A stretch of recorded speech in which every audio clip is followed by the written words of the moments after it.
And we're live. Good evening, Hello. everyone. Hey, Lisa. Hey, everybody. Hey, Josh. Welcome to Dark Ozarks. Yes, it is Wednesday, and it's coffee night. It is a beautiful, hot, steamy Wednesday in the Ozarks in June.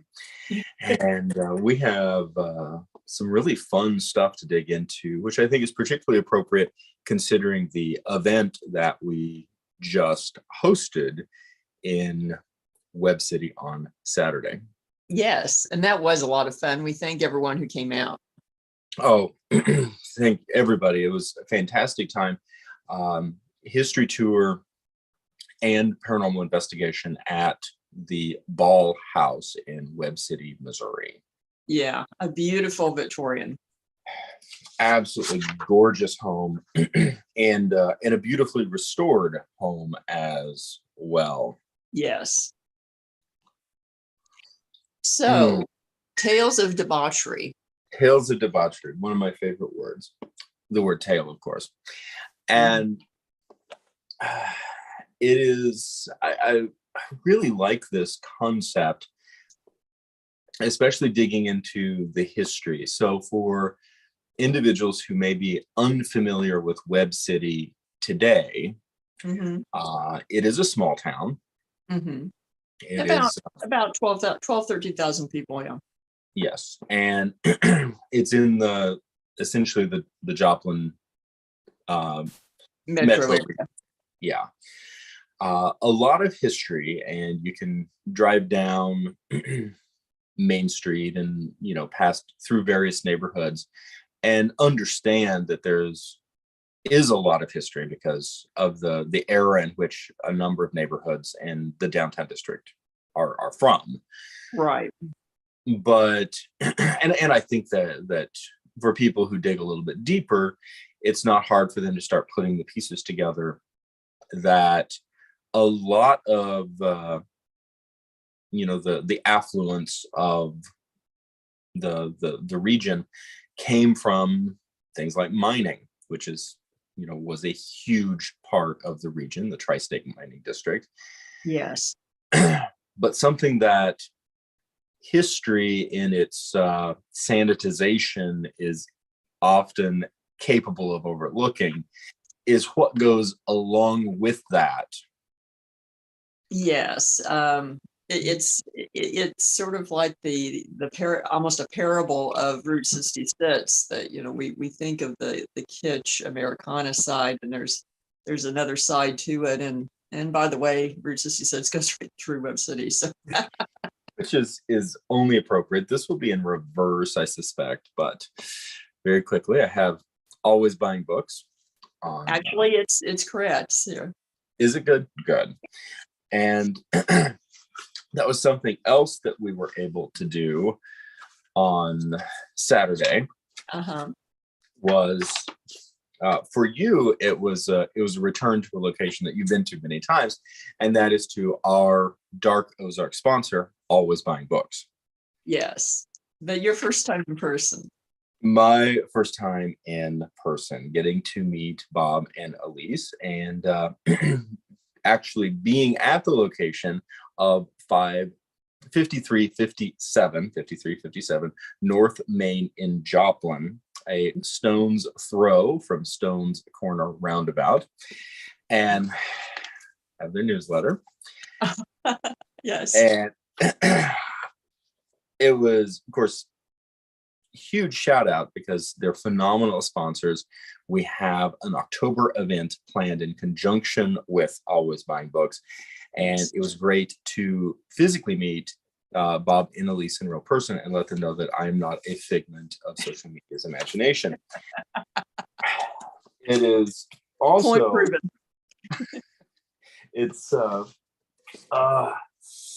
the inevitable happened. The inevitable happened. Actually, I was kind of surprised that was all. I contained myself. You did good. I kept myself with within certain constraints, and have already started reading 3 of them. So, Well, good. But very, very excited, and encourage everyone, visit Always Buying Books. Lisa, where can folks find more? On Facebook, just search Always Buying Books. There is also a public group, friends who like Always Buying Books. They also have a website, which is alwaysbuyingbooks.net. So look them up, even on social media, because a lot of good deals are listed there, and you can take advantage of it. Yes, and check out the live that we did. We did live on Saturday from Always Buying Books. So much fun to do that. And oh, I don't know what the square footage of that structure is. I don't know exactly, but I think there's definitely more square footage of books than the footprint of the building. Yes, it is like, do not be fooled by the exterior. The place is a TARDIS of books. There is much more inside. The insides of this location are vast in comparison to the outside. I don't quite understand it. I think Bob is weaving some sort of conjuring, and whatever is happening, I like it. Hey, if it works, it works. And that touches on another subject for people, is that it is haunted. Yes. And pretty active. Yes, it does tend to be active, particularly over time.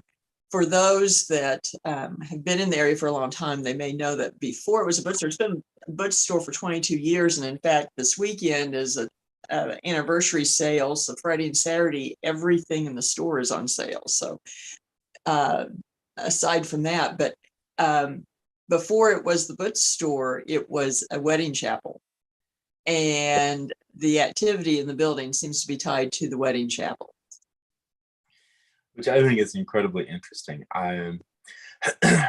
Question: Were wedding chapels common in Joplin in that era?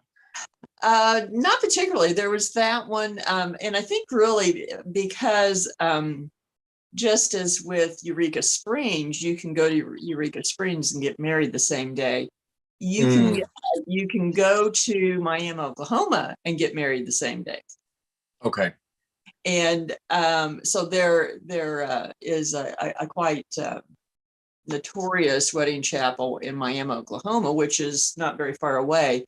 And my guess is that's why there ended up being one here, is people were kind of used to going to the chapel to get married.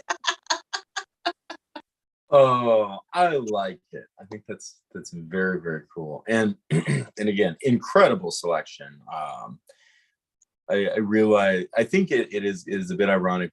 So much of our professional lives and personal lives at this point are lived out online.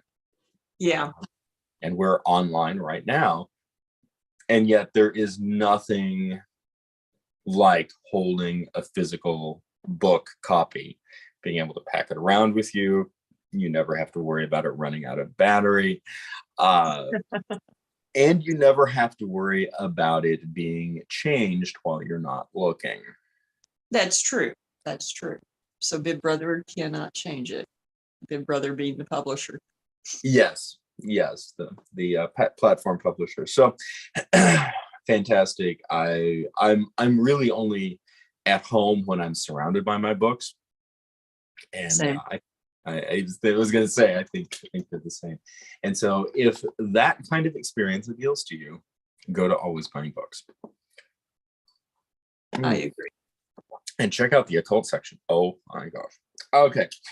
So Debauchery in Webb City and surrounding environs. I think that's an important point to make, because realistically, we haven't talked a lot about this particular era. After, of course, there was Granby, and there was there was an understanding that there were mineral deposits of considerable, or the expectation of considerable wealth, which in Jasper County was very much fulfilled. Yes. But it was not until after the Civil War that mining in the Joplin area, which of course includes Webb City, really began in earnest. Right, and just to be, sort of be the completest, yes, there were a few shafts sunk, notably at Minersville, which is only about 4 miles north of Webb City, and were operating when the war broke out. But of course, mining was suspended during the war. Here, continued at Granby, and then after the war, of course, people were trying to put things back together, and John Webb in 1873 was literally plowing a field and hit a rock and recognized it as lead and put it up on a shelf in his house because he didn't want to invite everything that goes along with mining to basically to his back door to his farm. And then a year later was convinced by a business partner to do so. And within 2 days, they hit a piece of lead that weighed over 1,000 pounds. Oh, it's fair to say that much of the American, or the United States, industrial revolution of, say, maybe about 1875 to about 1920 was heavily, if not predominantly, supported by the mining right there.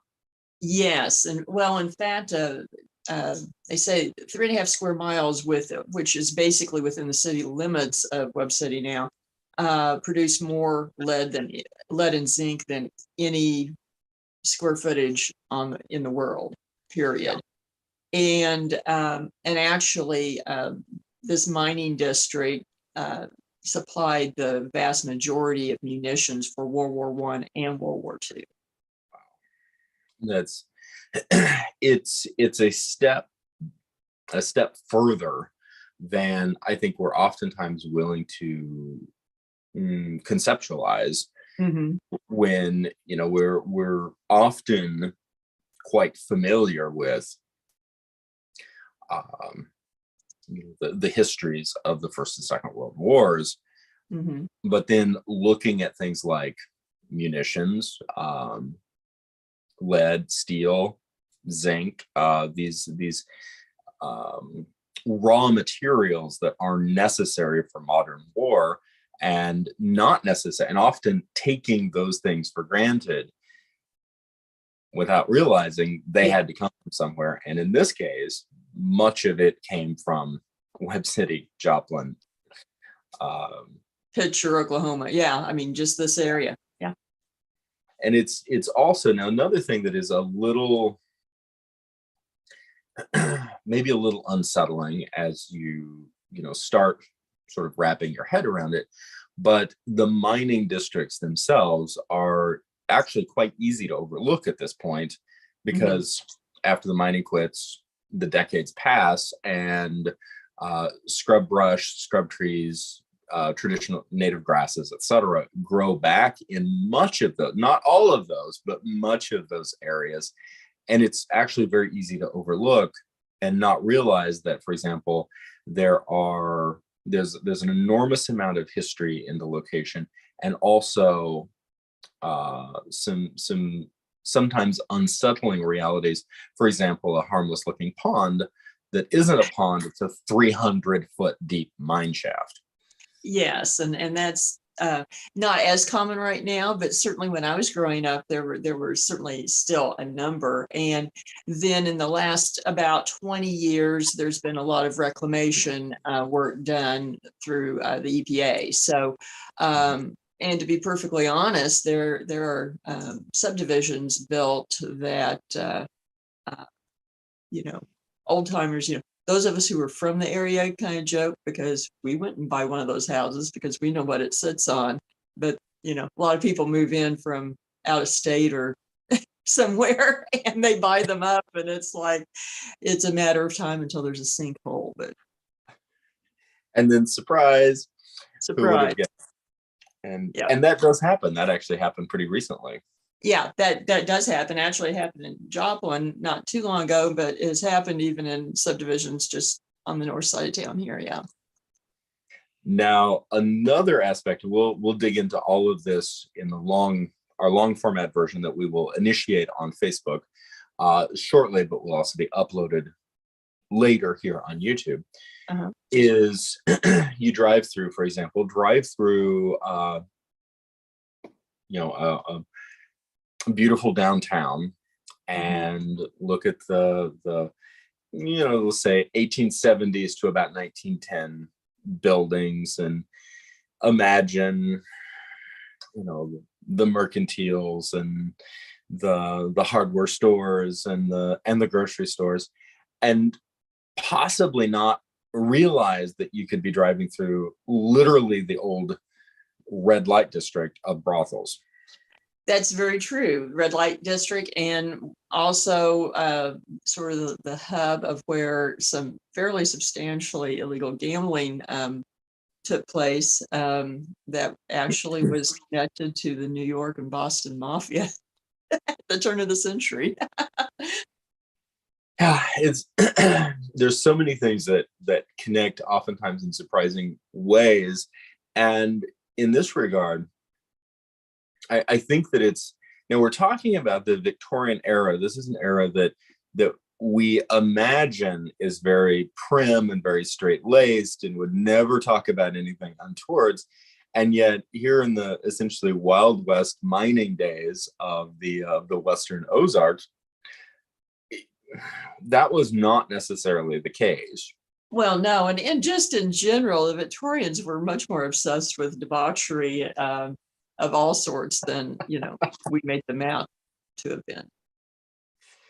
Real briefly on that, there's, to such a large degree, this is common to humanity, where you have essentially, I mean, this is the recipe for it. You have a lot of money changing hands.